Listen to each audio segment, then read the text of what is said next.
Hello, this is Dr. Sandra Cabot, talking to you about gallbladder problems. The topic of this video is gallbladder surgery. A common question that doctors get asked is, "Doctor, should I have my gallbladder removed?" Let's discuss this question. First of all, if you have gallstones which don't cause you any problems, the general medical consensus is to leave them alone. Many people die with their gallstones that never harm them.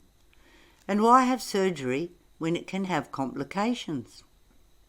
So don't panic, and if possible, get several surgical opinions. It is often wise to ask your doctor to do a HIDA scan to see if your gallbladder is functioning. A HIDA scan will tell the doctor if your gallbladder contracts and ejects bile into the small intestine normally. If it does not do this, then you have a non-functional gallbladder. If your gallbladder is not functioning, then you may be more inclined to have it surgically removed, especially if it is causing you a lot of grief. In a significant percentage of people, it is possible to get a non-functioning gallbladder to function normally again, with a change of diet and lifestyle and the correct supplements. Now, it's a different story if you have stones blocking the flow of bile and there is infection and inflammation in your gallbladder and or bile ducts.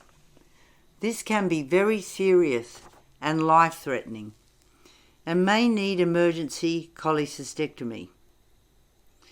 In some cases, the stones can be removed from the bile ducts with a procedure known as ERCP, short for Endoscopic Retrograde Cholangiopancreatography, and you can keep your gallbladder.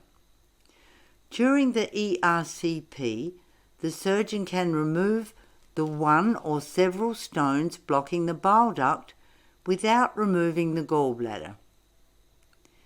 During an ERCP, a long, flexible lighted tube, endoscope, is passed via the mouth into the small intestine. This is like having a gastroscopy procedure. Dye is passed into the bile ducts through a small hollow tube, catheter, passed through the endoscope. If gallstones are detected, various balloons and baskets attached to the catheters can be passed into the ducts to grab and remove the stones. Gallbladder surgery is very common, and in the United States, around 750,000 patients have their gallbladders removed annually. To remove a diseased gallbladder, the most common type of surgery is keyhole, or laparoscopic cholecystectomy. The surgeon will make 4 small incisions in the abdominal wall, through which a miniature video camera and instruments are inserted to remove the gallbladder. Any trapped gallstones can be removed at the same time. If your gallbladder is very inflamed, you may need open surgery, which requires a larger cut in the abdominal wall. Keyhole surgery is preferred for most people because recovery is usually quicker. You may be able to go home the day after your operation. Although surgery may be inevitable, it is not to be taken lightly, and provided you do not have a gallbladder emergency, it is desirable to get several opinions and see if there is any chance of saving your gallbladder. Shockwave therapy. Shockwave therapy is known as extracorporeal shockwave lithotripsy. It's abbreviated to ESWL. A lot easier to say, that's for sure.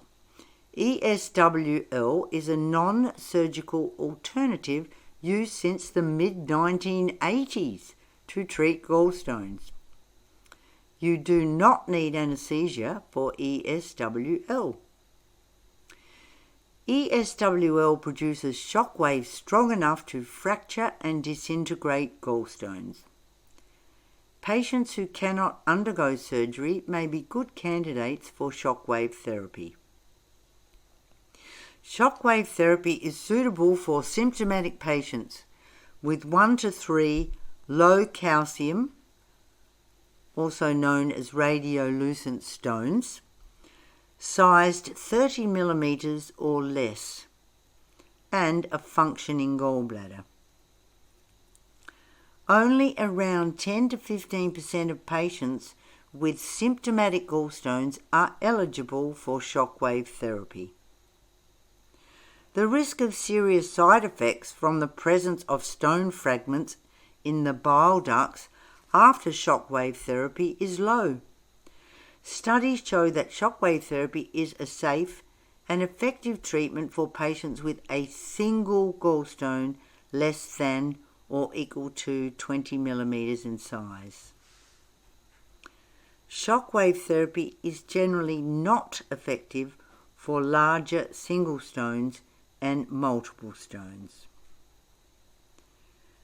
There is a high risk of recurrent stones after shockwave therapy if risk factors such as poor diet are not addressed.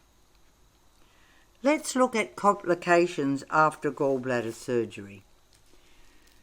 Complications after gallbladder removal affect a significant number of people and can include injury to the bile ducts, injury to blood vessels near the gallbladder, post-operative leakage of bile, infection, pancreatitis, and injury to the bowel. These complications may require further surgery. Sometimes patience is a virtue, and a study reported by Johns Hopkins University reported that 70% of patients who kept their gallbladders after pancreatitis caused by gallstones had no recurrence 4 years later. Let's look at possible ongoing symptoms after gallbladder removal. Having your gallbladder out may not relieve your symptoms and may cause new symptoms to develop. Many people think that there are no long-term after effects of gallbladder surgery. However, many people do experience some chronic problems after gallbladder removal. 40% of those observed in a 10-year follow-up study did, in fact, have some residual effects. Cholecystectomy does not relieve abdominal symptoms in up to 40% of patients. With over 700,000 cholecystectomies performed in the United States annually, about 280,000 patients are left with symptoms, making this a serious problem. Lack of bile after gallbladder removal.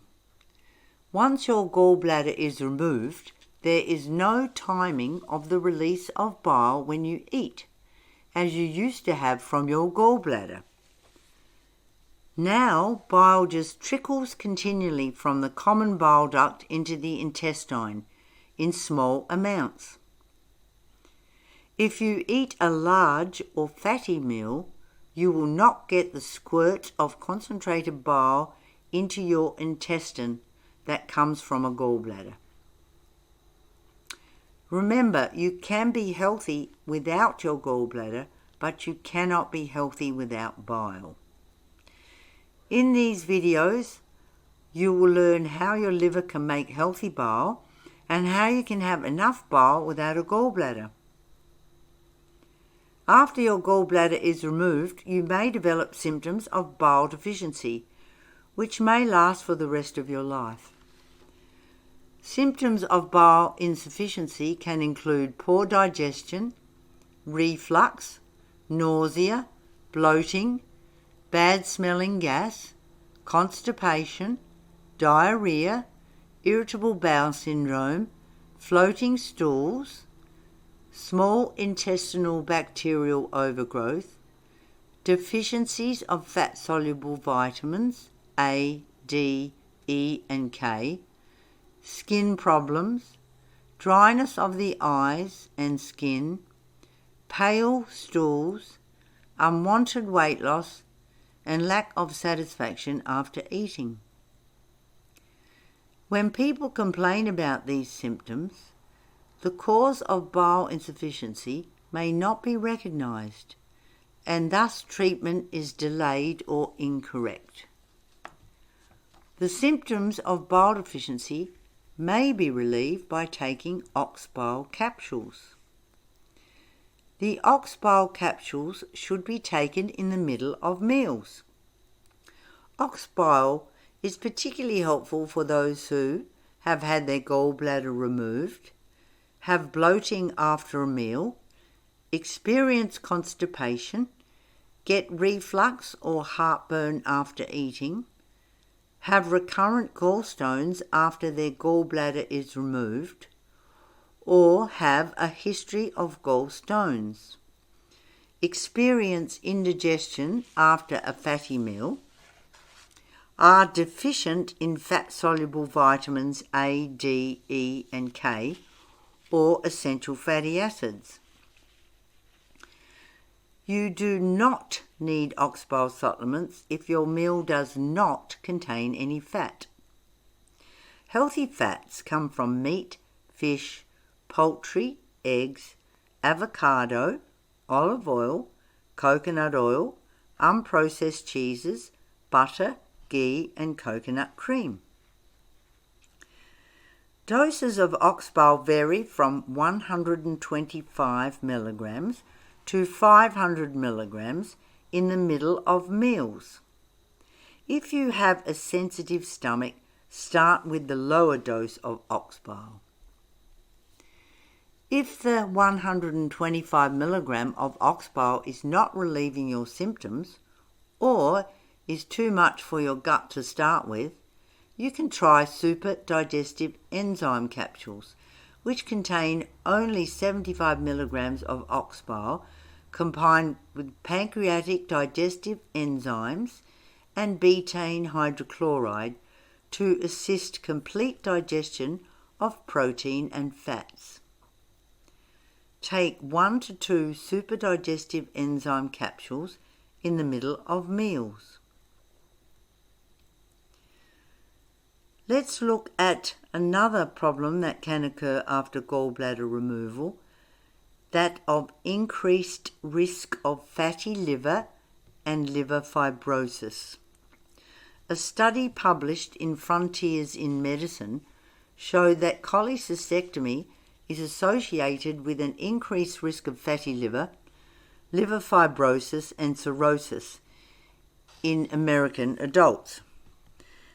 The reason was not fully explained, but it was thought that changes in bile flow after removal of the gallbladder could be partially to blame. This could also be due to the lack of post-operative dietary and lifestyle guidance given to patients. Another problem after cholecystectomy could be that you have recurrent gallstones.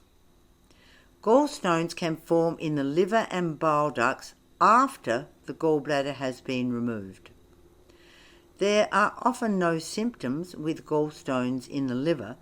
However, if you do experience symptoms, they may include pain in the right upper abdomen and lower right chest, back and front, and nausea. An X-ray called computed tomography or CAT scan and ultrasound scan can check for stones in the liver. After the gallbladder is removed, the back pressure and inflammation in the bile ducts can cause liver cysts, which may be painful. After gallbladder surgery, it is important to watch your diet and your weight and to take the correct supplements to make your bile healthier and to prevent more stones forming in the bile ducts. Supplements to improve your liver and bile duct health include Liver Tone Plus, 1 to 2 capsules twice daily with food, N-acetylcysteine, or NAC, 1 or 2 capsules twice daily with a whole large glass of water in between meals, away from food. Do not take NAC just before retiring to bed, as it can be strong on the stomach. NAC can help to dissolve all types of gallstones and breaks up mucus and infection that may hide in the bile ducts after cholecystectomy. We have an excellent video on the best diet to follow for a healthy gallbladder, which you can find on liverdoctor.com. Many patients are told that after their gallbladder is removed, they can eat whatever they like. This is not correct, as after your gallbladder is removed, you may get problems in your bile ducts or get a fatty liver. Stick to my eating plan and supplements in my gallbladder video series to help support healthy liver function and bile production. For more information, see our series of liver videos and our book on gallbladder problems. I hope you have enjoyed listening to this video, and I really hope it helps you make these difficult decisions and improves the communication you have with your own doctor. For more information, go to liverdoctor.com, and if you like this video, hit like and subscribe. And of course, if you have further questions, send us an email. We love to answer your questions. And thanks for listening.